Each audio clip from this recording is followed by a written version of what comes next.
Tidak henti-hentinya marilah kita bersyukur ya kepada Allah Ta'ala atas segala nikmatnya.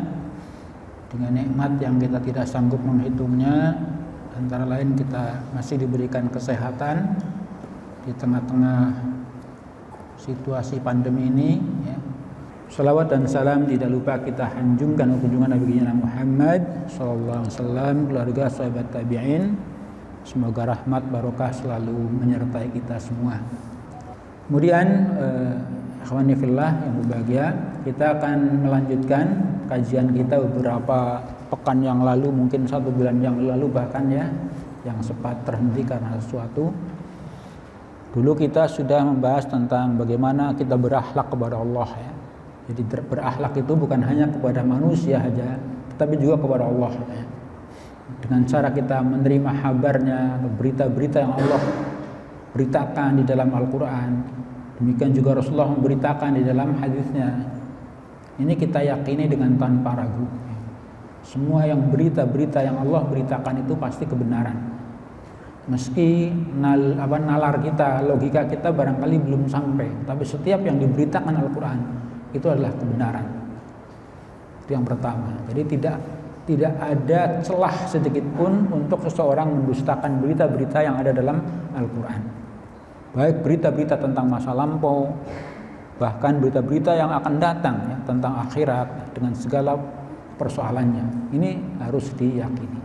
Kemudian yang kedua, mengamalkan isinya, hukum-hukumnya, baik itu perintahnya, larangannya, dan seterusnya.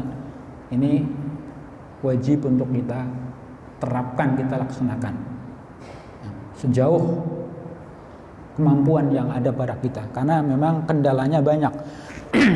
Banyak sekali hukum-hukum Allah yang tidak bisa diterapkan karena kendala berkaitan dengan politik di satu negara ya, dan lain sebagainya. Seperti di negara kita tidak mungkin semua hukum Islam diterapkan karena ada persoalan-persoalan yang berkaitan dengan kewenangan negara. Contohnya, seorang pencuri harusnya dipotong tangan, seorang pezina harusnya dicambuk sampai dibunuh ketika itu zina muhsan. Tapi di sini tidak dilakukan. Tidak melakukannya atau tidak dilakukannya hukum-hukum Islam itu bukan karena menolak, tapi karena memang kondisinya begitu. Semoga ya tetap tidak mengurangi keimanan kita, keyakinan kita akan keharusan pelaksanaan hukum Islam. Tetapi yang inti kita harus meyakini hukum-hukumnya. Nah, kemudian yang ketiga yang akan kita bahas sekarang ini, yaitu husnul khuluqi ma'allah nahwu aqdarihi. Berbuat baik kepada Allah, berakhlak yang baik kepada Allah berkaitan dengan qadar, dengan takdir. Hendaknya kita semua ridha terhadap apa yang Allah takdirkan. Meskipun memang itu talaqi aqdar Allah Ta'ala birridha wa sabr. Menerima takdir Allah dengan ridha dan sabar. Wa kulluna ya'lamu anna aqdar Allah azza wa jalla allati yudabbiruha fi khalqi laysat kulluha mula'imah lil khalqi. Kita yakini, kita menyadari bahwa takdir Allah itu kan ada yang dikatakan antu'mina bil qadri khairihi wa syarrihi. Hendaklah engkau beriman kepada Allah baik maupun buruk. Bahkan disebutkan dalam satu riwayat Imam Tirmidzi, la yu'minu 'abdun hatta yu'minu bil qadri khairihi wa syarrihi. Tidak beriman seorang hamba hingga ia beriman kepada qadar baik maupun buruknya. Wa hatta ya'lam anna ma asabahu lam yakun yukhti'ahu wa anna ma ahtahu lam yakun liyusibahu.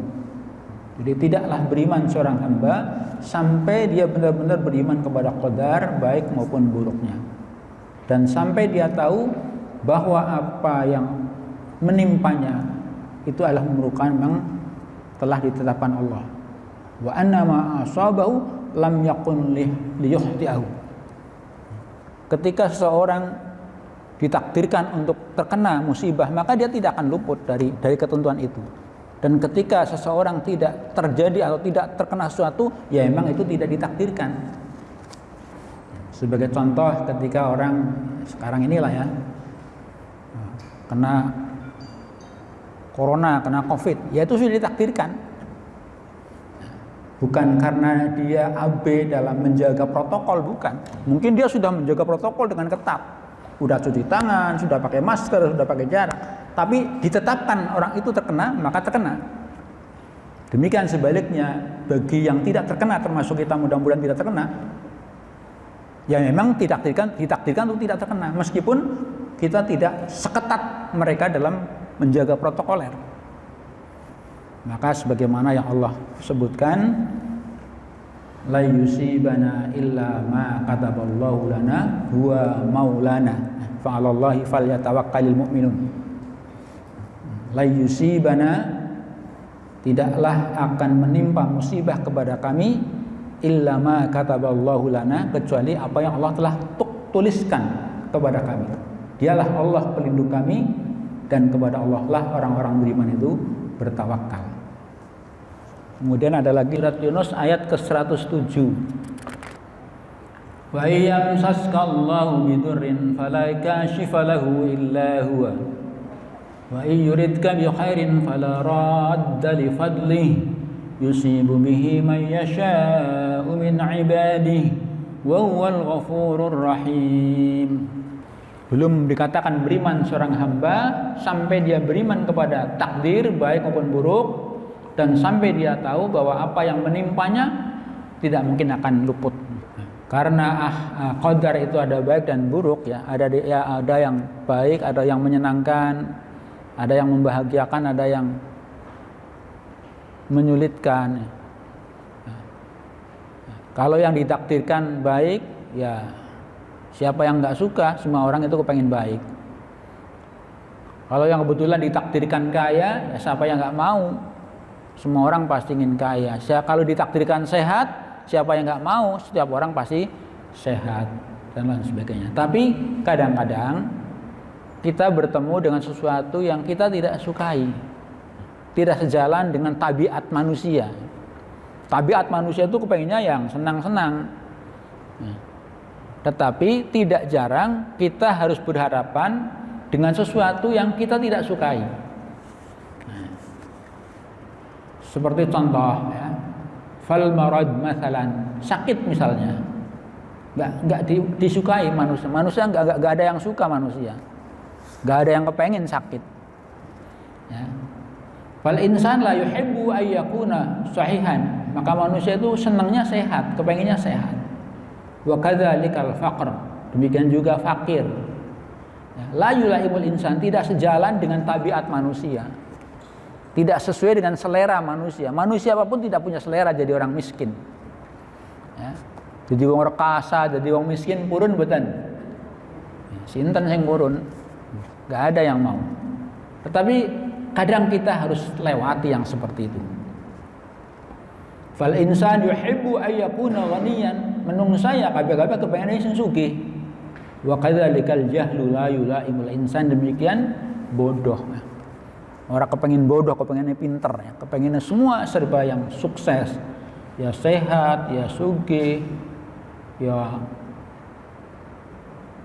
ganteng, ya ayu, ya serba yang menyenangkan. Tetapi kembali lagi, itu semua adalah takdir. Fal insan yuhibbu ayyakuna aliman, kepengennya wong ya pinter, ya. Lakinna aqdarallah azza wa jalla bihikmatihi tatanawwa, tetapi dengan hikmahnya Allah membuat takdir itu tatanawwa, itu bermacam-macam, bervariasi. Tidak setiap apa yang keinginan manusia itu bisa terpenuhi. Nah, bagaimana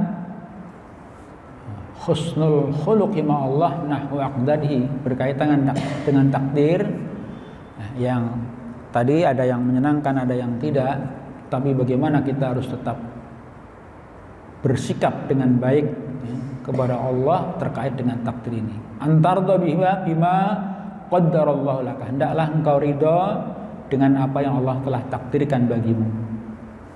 Wa antatma'inna ilaihi, tenang dengan keadaan itu, tidak usah gelisah, tidak usah, cara Jawane ora usah ngeluh ya. Ora usah keluh kesah ya.